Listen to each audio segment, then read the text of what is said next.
Pero sigurado po ako na nag-assessment siya, tapos nag-cutting siya dahil galing po yun sa teacher niya. And may mga teachers, yung mga teachers pa po yung naghahabol sa kanya para sa mga quiz. Okay?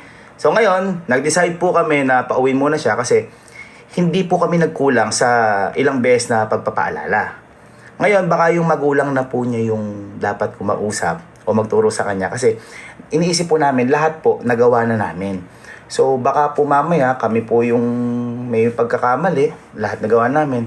Iniisip po namin na kapag nandun po siya sa may poder na magulang niya, at least yung mga magulang na po yung makakapagpaalala sa kanya tungkol po sa pag-aaral, mga ganyan.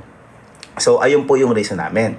At yung main reason po namin is yung hiyang-hiya po kami sa magulang ni Kojak kasi may pangako po kami sa kanila, kala tito-tita na syempre, tito, pag-aanuin ko po si Kojak, pagtatapusin ko po yan, pag-aanuin. Kaya po sabi ko sa inyo, ako para sa tuition niya, sa pag-aaral niya, sa shelter niya, sa food niya, sa name niya na tinatayo namin sa industry na to. Kaso ayun nga, nahihiya kami dahil ang parang naging priority ni Kojak yung pagla-live, ganyan. At saka nakakalungkot dahil hindi ko po nagawa yon as dating teacher. Hindi ko po siya, although hindi ko po talaga siya magagabayan na ihatid araw-araw, hatid pasok. Pero lahat po, ginawa po namin. Lagi po namin siyang pinapaalalahanan na about po sa pag-aaral niya kasi sobrang laki po ng epekto po sa amin dito ng pag-aaral. So kung sa iba, okay po yun. Sa pamilya po namin, hindi.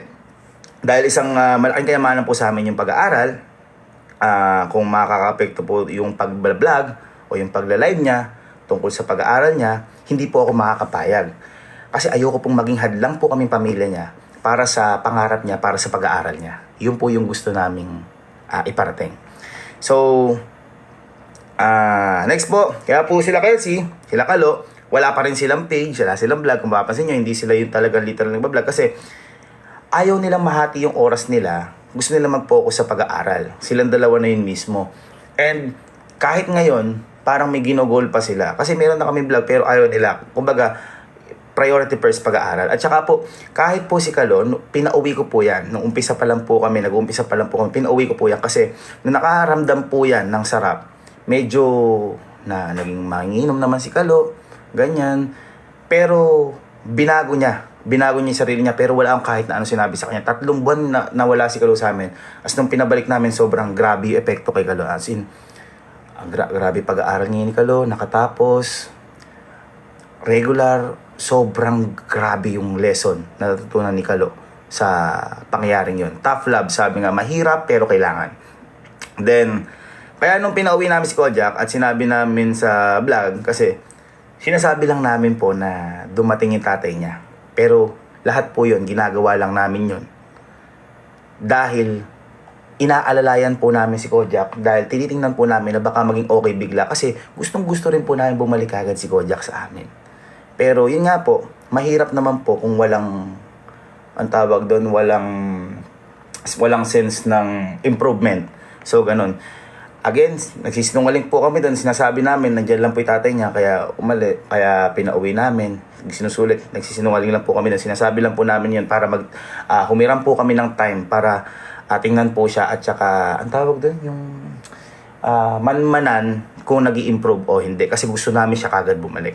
Sabi ko nga po, sanay na kami lang. Kung gusto lang namin humatak ng ibang tao, papataas. Kaya nadadagdagan kami dito. Hindi kami kasi selfish. Ibig sabihin, si Kojak, tinuturing po namin yan na hindi kaibigan, kundi pamilya, kapatid. Yun yung turing po namin dyan. Kung mali po kami ng desisyon, patawarin niyo po kami kasi hindi namin kaya na hindi makita si Kojak na makatapos. Sabi ko nga po sa inyo, nagawa na namin lahat, pinansyal, payo, pag-aaral, pangaral, pero talaga, pag ayaw na isang tao, ayaw talaga. Nasa kanya naman yan. Kaya ngayon, pag nakapokus si Kojak at okay na siya, kasi may mga problema din po sila ng family nila, may problema din po sila, hindi lang naman po pag-aaral, lagi po siyang merong tahanan para po dito sa may camping. Kumbaga lang po, ayaw namin nga po makahadlang sa pangarap niya para sa pag-aaral dahil lagi pong busy dito, laging may ginagawa, laging masaya, laging may lakad. So baka mamaya maging hurdles o barrier yung para sa pag-aaral niya. Yun. Tapos, Sa mga nagsasabi na ginagamit lang po namin si Kojak, ang tanong ko lang naman po, paano niyo po ba nakilala si Kojak? So yun lang. At saka, hindi po namin pinilit si Kojak dahil siya po ang gustong-gustong sumama sa amin noong umpisa pa lang po. And nakita ko po na napakabuti po talaga ng puso ng bata na yon. Kaya sabi ko, kasama po namin to sa paglipad. Okay? So wala po tayong kaso doon. Kasi lahat po ng kasama po dito, hinihila po namin na pataas. At kahit hindi ko po kadugo, tinuturing ko po na pamilya. Sadyang mapanghusga lang po yung mga mababa ang level na pangunawa. Kaya wag po kayong maniniwala sa mga fake news kasi actually hindi ko na nga po kailangan mag-explain Kumbaga natakot lang po ako ngayon dahil baka may lumabas na iba. Kawawa naman po si Kojak. Iba yung binabato nyo sa tao. Kumbaga, kaya lang po namin ginagawa ito para sa pag-aaral. Siguro lahat naman po tayo Bawat pamilya, kunyari nag-games yung anak mo. Ganun. O, tama na yan, mag-aral ka. Parang ganun lang siya. Pero, sabi ko nga, top love siya na, syempre, as a teacher dati, hindi ko po papayagan na hindi makatapos yung bata na yun. Suportado pa rin po namin yun. So, kinausap po ulit namin yung magulang ni Kojak dito, personal. At sabi namin, tingnan ulit kung mas maging okay si Kojak, kaso ganun pa rin. At saka ito po, bago po mangyari lahat yan, gumawa na rin po ako ng way, kinausap ko rin po yung magulang ni Kojak na ito po, babagsak na po yung anak nyo. Ano po ba yung magagawa natin, tita, tito? So, ginawan po nila ng paraan, bla bla bla. Naging okay si Kojak, kinausap ulit lahat ng mga teachers. Naging okay, kaso nang enrollan nga ulit, nagtaka ako, bakit naging ganun? Di pumasok, ganyan-ganyan. Kaya natatakot po ako, baka kami may problema. Pero, lagi po namin siyang pinapaalala, lagi po siyang chinecheck kung pumasok o hindi. Okay naman, masok naman daw. Tsaka, last, isa pa namin dati, hindi ko na po babanggitin kung sino. At alam ko naman po kung alam nyo kung sino yon. Wala ho akong masasabi sa tao na yon. Dahil yung tao na yon, kung napanood nyo naman yung huling vlog namin, talaga bagsak-bagsak siya. And after po nun, hindi na po siya talaga pumasok. At marami pong akong hindi pwedeng sabihin dito sa tao na yon. Ako po ang nagpaalis sa tao din na yon, kaya gusto ko po ako na lang po yung sisihin nyo. Kasi kapag nagpaliwanag po ako, ayoko pong makasira ng tao dahil may pinagsamahan po kami ng tao na yon. Alam nyo na po kung sino yon. Again, hindi ko po kayang sabihin dito dahil masisira po yung tao na yon. Basta sa lahat na nangyari, wala kaming kahit na anong natanggap na sorry sa tao na yon. Okay? Pero all goods lang. Kaya ko po sinasabi na hindi ko pwede sabihin kasi may pinagsamahan po kami at mahal ko din po yung tao na yun na nakasama namin dati. Okay? At lahat po ng kwento na yan na sinasabi ko, alam po lahat ni Kojak yan. Kaya siguro kapag nagkwento na lang yung tao na yun, tsaka na lang kami sasagot kung ano yung totoo at tsaka tama. Kasi lahat po na sinasabi namin, meron po kaming ebidensya. Grabe na may 100k! Ayun. Meron po kami lahat na ebidensya. Again, ako po yung nagpaalis sa tao na yun. And happy kami dahil ginawa namin yun.